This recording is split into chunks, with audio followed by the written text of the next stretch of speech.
Everybody got a cup of tea?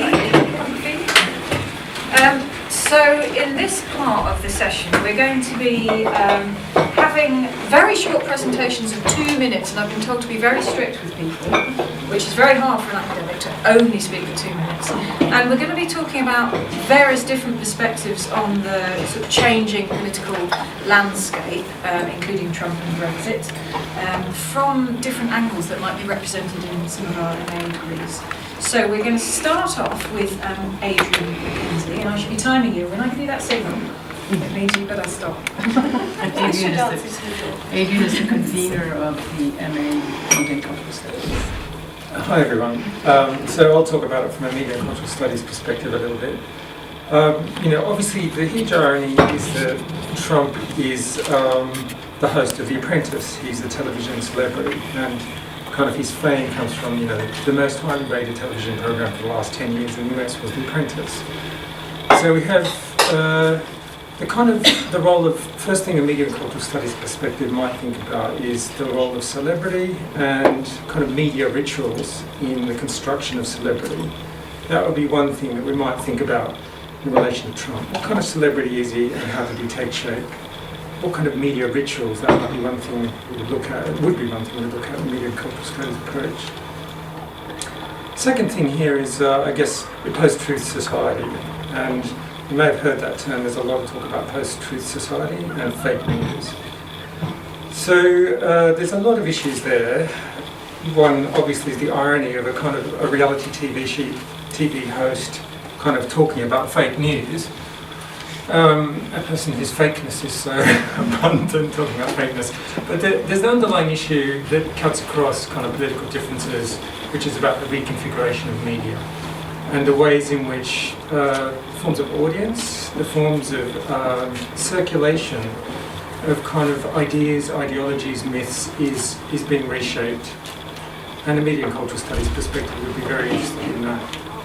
So Mark Zuckerberg announces that Facebook is very concerned about fake news, and given that surveys show that 80% of US people get their news from Facebook, allegedly, and Zuckerberg announces we are concerned about fake news, and we're going to endeavour to fix that. We're going to have fact-checking.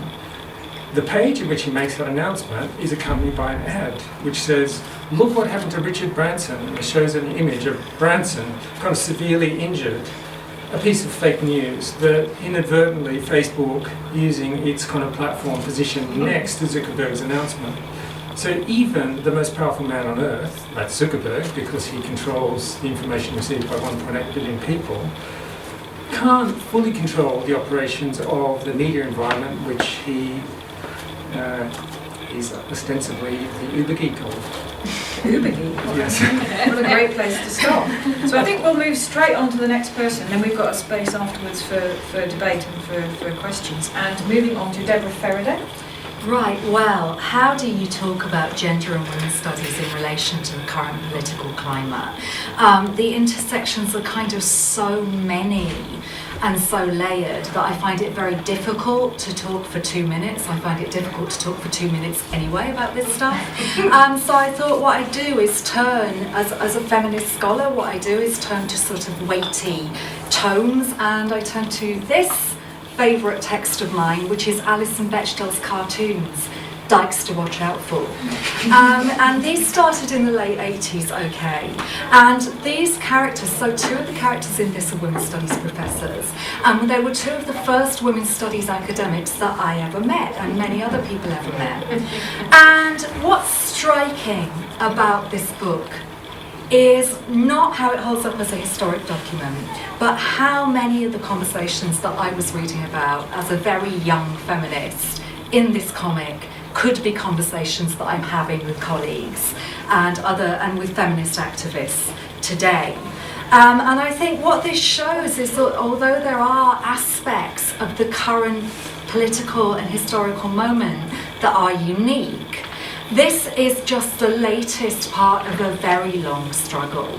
So when a Republican senator said last week that when a woman becomes pregnant, she no longer has human rights because her body is simply a host, That deep tradition of misogyny in conservative politics is something that feminist scholarship shows us is not new, but has very deep historical roots, and roots that go back to attempts to control women's reproduction in the 16th century, you know, in the original moment of enclosure and colonialism. And so, you know, as one of the 100,000 women who marched in London a couple of months ago in protest against the Trump administration, I see women's studies as a place where scholarship and activism meet, as a site of community and organisation, and as a space for carrying on that struggle. And hopefully some of you will join us in that.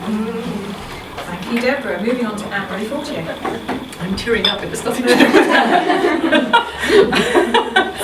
There's a lot of weeping. So you were asking our areas of research. My area of research is migration, citizenship, and nationalism. And I want to think about the changes in the global political landscape in terms of the migration, and how migration is widely conceived as a crisis and what that means. Thinking about migration as a crisis, as we did in 2015, what we still do, forces us to ask questions about that. Who's in crisis? What's in crisis? Who is causing the crisis? So when you think of the language of crisis and how it speaks of the pressures and the strains that migrants put on countries, what we don't take into account is the pressures and strains that Syrians are facing when they're fleeing their war-torn countries, or Afghans looking to escape the ongoing war with the Taliban rebels. So in a context where migration is seen as a crisis for Europe and the US, control over immigration becomes one of the key ways, and one of the emblematic ways in which nationalists can say we can take back control. So think about the slogans. Take back control in the Brexit campaign, or Make America Great Again in the Trump campaign. This suggests that we lost something. We need to look back to find for something that we've now lost. The US exists today, and those are the histories that are not told. The US exists today because it had different forms of migration to populate it. Enslaved laborers from Africa, indentured laborers from Europe, including Scotland and Ireland, and white European settlers. The US exists today because it colonized indigenous people living there. As for the UK, since its very creation in the UK Act, the Act of Union in 1707, in imperial times, the UK never existed in isolation. It was always part of a wider political transnational formation. The first articulation of UK citizenship in 1948 was an imperial citizenship that was multicultural, multiracial, linguistically plural in the context of the empire and the Commonwealth. When the empire fell, the Commonwealth remained. Britain was still part of the Commonwealth. 1973 was part of the EU. So the point is that it was never an independent country operating and having total control over its borders, over its economy, over its politics, even. So in sociology, we ask these kinds of questions. What's said, what's not said, in the name of what, and what are the consequences? Claire Waterton next. I want to skip that. Okay, so I'm a researcher of science and technology and society, and I'm really interested in the environment. And I have actually looked in my research at different ways in which European institutions have created a kind of European rather than a national nature or a European environment. And they've made European natures that are vulnerable, that are in need of protection, but also European natures that are quite robust and that can be traded. But my point about that is that there has been historically a real politics to this. So what of the recent Brexit vote? I think I really recognised how I felt about the Brexit vote as a person, but also as a scholar when I read this book, Autumn, by Ali Smith. And I'll just read out a little bit for you. She wrote, all across the country, what had happened whipped about by itself as if a live electric wire had snapped off a pylon in a storm. All across the country, people felt it was the wrong thing. All across the country, people felt it was the right thing. All across the country, people felt they'd really lost. All across the country, people felt they'd really won. All across the country, people felt they'd done the right thing and other people had done the wrong thing. All across the country, people looked up Google. What is EU?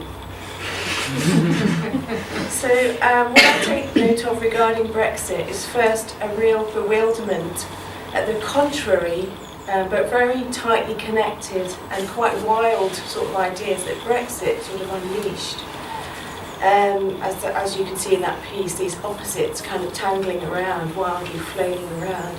But second, the sense of a kind of anxious waiting, and I think that's the sort of hiatus we're in now. So as analysts, we can untangle those ideas, but I think we don't really know on what grounds a politics around them can take place. So there's an environmental politics to not being in the EU that hasn't got any grounds yet. We're kind of in a waiting space. The contrast I see with the US is that Donald Trump, as Avaz put it, has declared war on planet Earth. He's approving pipelines, firing up coal mines, and people say he's got an executive order ready to pull the US out of the Paris Climate Summit Agreement. So what's happening in the US is a much more galvanising kind of feeling, not a waiting feeling, but a really let's go to work feeling, to work with mayors, local leaders, local organisations to honour the US's commitments to the Paris Climate Summit, for example, even if Trump doesn't, to build a huge campaign to invest in clean energy, for example, and lots of other examples. So what's happening at the moment in the US is really interesting, quite contrasting, I think, to Britain. There's a sort of momentum, there's an environmental politics that's much more focused, much more furious in a way. So I think that will also unleash other things in turn, but very interesting to look at. Thanks, Claire. And now to Celia Roberts. It's interesting. I'm speaking about science studies rather than gender and women's studies, but I see myself as in both of those things. And Adrian, Claire, and I are all in science studies as well. And this is part of the Lancaster culture. I think that we're in we do multiple things, and we have to divide ourselves into centres, but actually we're not really divided. We're really together and speak across those things.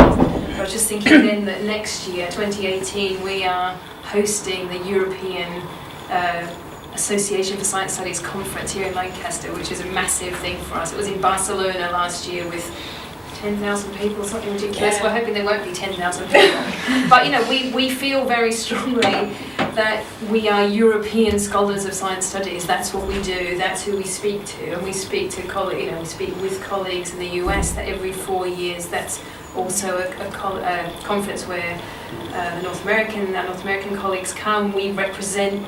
We're on the European bodies. We're on the North American bodies, and we're very involved academically with both America and Europe, and some of us with Australia as well for historical reasons. So I think this sense of that all of that can be pulled apart, we could retreat back to our holes, just makes no sense at all to what we are and what we want our students to do and what we're teaching. Science studies is a really important field at the moment, I think, because of what Adrian's saying about this idea of evidence and truth and fact. That's what we talk about. Yeah. We're not anti-science, we're not anti-technology. What we do is try and understand the place of science and technology and scientific knowledge and technological practice in the world and how it comes to function in the way it does. How does it get the kind of power it has? And in this case, I guess, how does it get undermined? So I've worked a lot on health and women's health, reproductive health, genetics.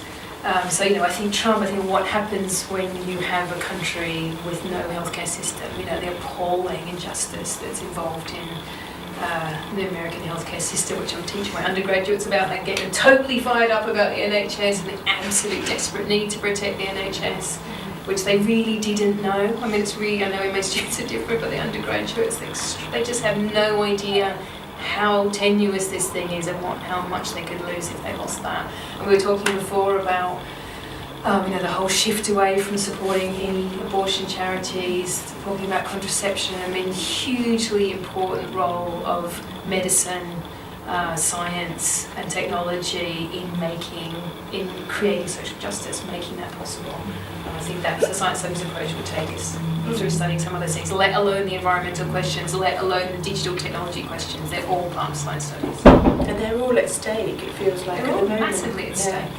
Massively at stake. Well, on that cheerful note, shall we open it up to any questions or comments amongst the presenters themselves? Just an observation, really, as the Donald's name keeps coming up, and following on from what Adrian was saying, isn't it the height of hypocrisy as he hides behind the smokescreen of fake news that Trump and equally Brexit are only where they are because of the half-truths and lies that were told during the campaign, which paradoxically weren't challenged by the media. I think it's it's a really good example because nobody, and also they didn't predict some of either the Brexit vote or Trump's victory, and I think that was a kind of siloed political thinking on the part of the kind of media pundits. But I think the challenge now for academics is to not to engage in siloed thinking, but to actually think in a transdisciplinary way to understand, why weren't some of these things foreseen and how did they get such traction? And this is a good place to do it, of course. Or at least plan for a worst case outcome and not just keep the rose-coloured specs on and hope for the best. Yeah, that's been one of the really interesting things, like how it makes you suddenly realise that something actually that you really disagree with can actually happen. And it makes you start thinking, well, how can I reorganise my thinking around this? But because the Brexit campaign in particular, I think, was never about the issues, it was about numbers painted on the side of a bus. I think the majority of the population still don't grasp the consequences, the economic, personal consequences of coming out of Europe, and that it's not going to take a few years to renegotiate all these trade treaties. It's going to take 20 years and 30 years. But it's amazing to think that we didn't, that there are invisibilities and things like that can happen. Well, clearly, yes. Sorry, what was there are so many things to say about this, but I think the role of the media is also important to point out, actually, in the sense of how, in the Trump campaign, he was a figure of a joke. Making him a figure of a joke fueled his popularity. Oh, yes. In Brexit, they made, Bob Johnson figure of a joke, well, Reagan which as well. fuels, and yes, so that's one thing I want to say. And in terms of numbers, the numbers game, and a lot of statistics and panics and crises around, the net migration number. The net migration number is such a flawed, quantification, because it's very, very flawed, and even ministers in the Home Office say that it's not useful, but it's used very much by politicians and the media. And if you want to use net migration numbers, there were 333,000 net migrants in the country in 2015, which is half of 1% of the 64 million population in Britain. And now it's down to 273,000 because of Brexit. So almost, that large number of migrants have left or are not coming in, which will have an impact, economic impact, in our health and the healthcare system, the domestic care system for elderly people. All those service sectors will suffer greatly when we lose all those migrants. If all the migrants went on strike for one day, all the immigrants in this country, which include a lot of us in this room, went on strike for one day, the country would come for a halt. I think it should be for a week, actually. We'll go home for a week. There's a huge momentum behind that movement of one day without us, and just how what that would reveal about how dependent our country is on migrants, and rightly so.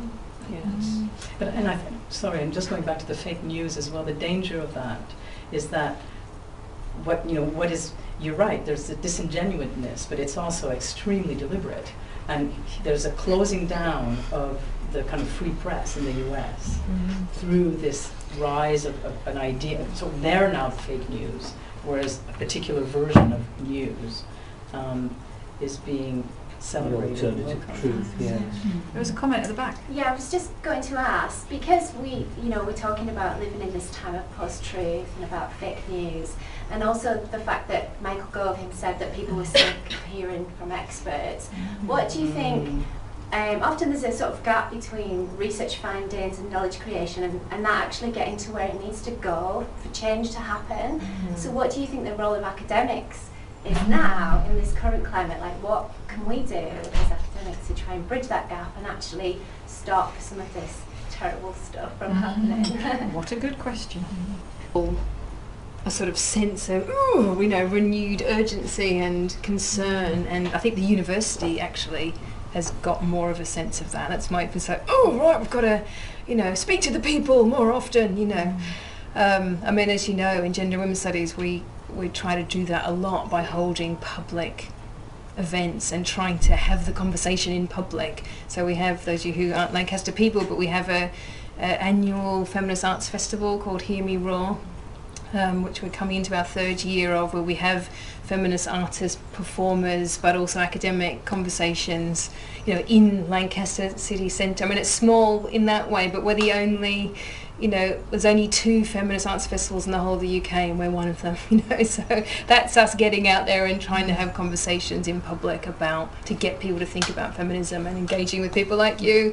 Angela's a feminist activist and works in media campaigns a lot. So, and trying to have that conversation and to share skills and ideas and thinking. And I think a lot of us do it at that level. I mean, some of us do. Sylvia's just come in, who's one of the professors in the department who works a lot at a sort of European level, working with policy development. And, there's that level of trying to get in at the top and trying to make policy change that will infect downwards. Some people working from the bottom. I mean, Claire does a lot of work with scientists and people creating knowledge on the ground, literally going out with them to sites of scientific and it's work. It's made me want to be very alert, to what might happen next, in a way. Like, regulations and protections and things that keep a clean environment for us, are they going to shrink? And what can I do to say about the things that I think, the reordering that maybe needs to take place, let alone not even the fact that we've left Brexit, but in any case, how can we reorder things better? But it makes me want to watch out for reorderings that I would be really worried about and kind of think, no, we need to think about that in advance and talk to people and have conversations with people about that. I think we can see it in a bigger picture around various other social changes that have been happening for a while now, not just with Brexit. So talking to some charities recently, they have been talking about the challenges that they're facing because the government has introduced a whole raft of new regulations and legislation. So they were saying we used to be able to speak for the people, voice for the people, a form of democratic voice, but now that is much, much harder for us. And they're asking for academics to help them to find ways for them to coordinate their actions and joint messaging. And so it relates to a much bigger issue around democracy about that. So the idea of it's not just experts people are fed up with, that there's a whole range of issues around participation that are quite deep rooted now. So that's not so cheery actually. But And I think it's also, also writing not only to academic audience, but intervening in blogs or newspapers or different kinds of sites. And I'm very much in conversation with people who teach English as to immigrants because it's part of the requirements for citizenship, and they're campaigning a lot. They've been campaigning for years against austerity, against the cuts, and now against the kind of demonization of Muslim women as not because they don't speak English and so on. So there's ways in which we can do that kind of work, but also in the classroom. I think the classroom is an important place, and we need to be aware. That's something I'm much more aware of now because of a particular class I teach in the third year undergraduates, that not everybody necessarily voted to remain, for example. So I have some students who voted to leave. It has to be a space where we can have a conversation, but where I push all the students. Okay, what are the assumptions you're making here? what is the basis of this? What are the consequences of that way of thinking? What does it look like in practice? What does it look like in policy? You know, to think critically about their different positions. But you know, we need to be careful not to make assumptions about that our views are shared by everybody. Yeah, I think for me, as a feminist, another thing that seems to have become very urgent and very important is people wanting to know what forms of resistance can they engage in. So how can resistance get done? And I think Anne-Marie's spoken to some ways in which that happens. And I think feminist scholarship in the academy can be a sort of engine of ideas to inform that. So when we think about how to communicate, it's not just about policy or communicating with government as experts actually.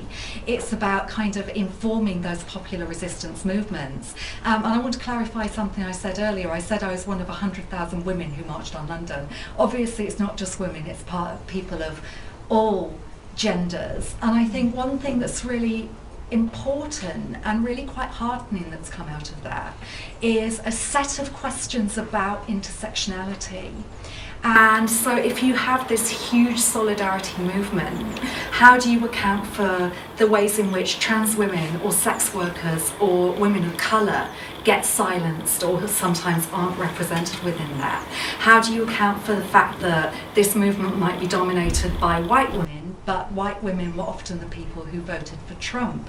So I see a kind of filtering of what might have been seen until recently as very sort of academic ideas around intersectionality and around identity politics taking place in these various forms of public sphere and public platform in a way that I think is quite energising potentially.